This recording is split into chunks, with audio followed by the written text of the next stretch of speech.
This ain't my first rodeo.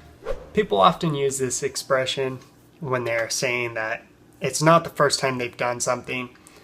Typically, it's in response to someone giving you some sort of condescending advice or telling you something that you already know. So a lot of people will say, this ain't my first rodeo.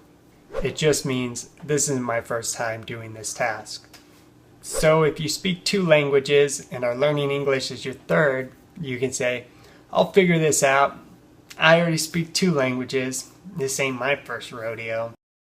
Think of if somebody's telling you how to use Internet Explorer and they're like, okay, this is how you access a search engine.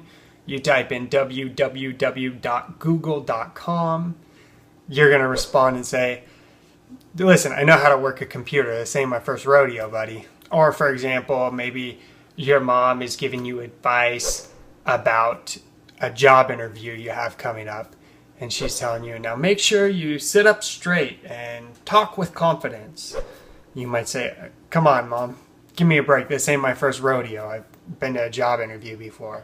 Or maybe you're doing a task like hammering a nail into the wall, and your father comes up to you and says, hey, that's not how you hold a hammer. Here, give me this. I'll show you how to hold a hammer.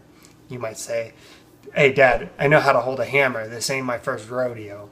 So the expression here is, this ain't my first rodeo.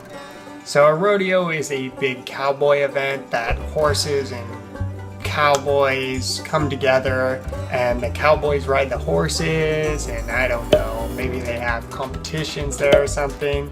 Below in the description you'll find links to other examples of this expression used in everyday speaking.